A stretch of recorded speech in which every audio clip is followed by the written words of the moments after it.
তারেক রহমানকে ভারত সফরে ব্যতিব্যস্ত ভারতবর্ষ, রাজনীতিক, কূটনৈতিক এবং তাদের গণমাধ্যমকে ব্যবহার করা হয়েছে যে কোনো উপায় হোক তারেক রহমানকে ভারতবর্ষ সফর করাতে হবে। এর সঙ্গে কি যুক্ত হয়েছে? মক্কা চুক্তি বা ইসলামিক ন্যাটো অনেকে আমরা বলি। এই চুক্তিবদ্ধ দেশগুলা হচ্ছে সৌদি আরব, তুরস্ক, পাকিস্তান। এই তিনটি দেশ চুক্তিবদ্ধ হয়েছে। এখানে সৌদি আরবে রয়েছে প্রচুর অগাধ ধন সম্পদ, অর্থকড়ি। তুরস্কের রয়েছে সামরিক প্রযুক্তি। পাকিস্তানের আছে নিউক্লিয়ার পাওয়ার, জায়ান্ট সামরিক শক্তি। বাংলাদেশ যুক্ত হওয়ার আগ্রহ প্রকাশ করাতে ভারত উদ্বিগ্ন হওয়াটাই স্বাভাবিক। শুধু উদ্বিগ্ন নয়, এত বড় একটা জোট যেখানে হচ্ছে সেখানে ভারত আতঙ্কিত হয়েই আছে, যে কারণে তারা সর্বোচ্চ প্রচেষ্টা চালিয়েছে যে এই জোটটা যেন চুক্তিবদ্ধ না হতে পারে। তারপরও আগস্টের 7 তারিখে পবিত্র মক্কায় এই জোট তারা স্বাক্ষর করেছে।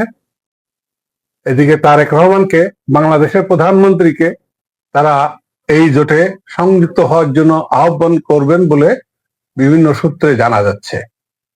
ভারতের সমস্যাটা কোথায়?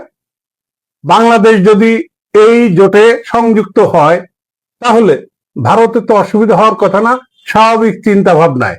কারণ বাংলাদেশ তো ভারত বিরোধী কোনো জোটে সংযুক্ত হচ্ছে না। বাংলাদেশ স্বাধীন সার্বভৌম দেশ, তার স্বার্থ রক্ষা করার জন্য, দেশের মানুষের কল্যাণের জন্য যে কোনো জায়গায় চুক্তিবদ্ধ হতে পারে, যদি সেটা কিনা অন্যের কারো হানিকর না হয়। ভারতের দিক থেকে যদি বিবেচনা করা হয়, ভারত দেখছে এই জোট একটা ইসলামিক ফ্লেভার দিয়ে সামনে চলে আসছে।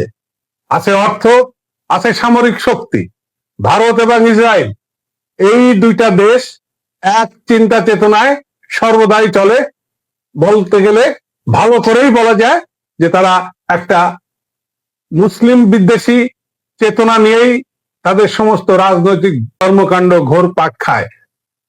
এই চুক্তি হওয়ার কিছুদিনের মধ্যেই আমরা দেখলাম ভারত এবং ইসরায়েলের পত্রিকায় বিভিন্নভাবে তারা বিষোদ্গার করে লেখেছে, ছাপিয়েছে, যা সত্যি এই চুক্তি শেষ পর্যন্ত যাতে না যেতে পারে।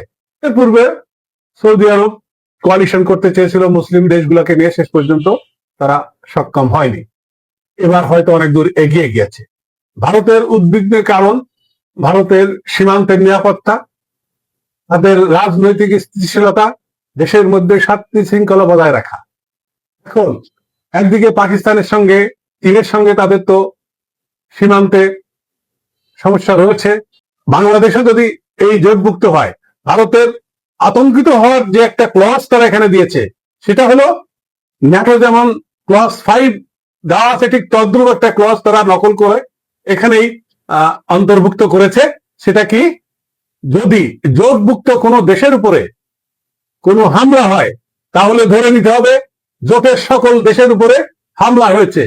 এই হামলা প্রতিহত করার জন্য সকলে ঐক্যবদ্ধভাবে, মিলিতভাবে প্রতিহত করতে হবে, যতক্ষণ না এই জোটভুক্ত দেশকে নিরাপত্তা বিধান করা যায়।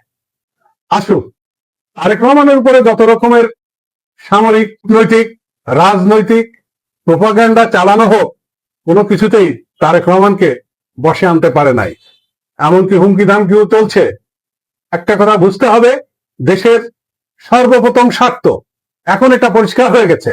ভারত শুধু তার অর্থনৈতিক সুযোগ সুবিধা চায় সেটা না, বাণিজ্যিক সুযোগ সুবিধা চায় তাও না।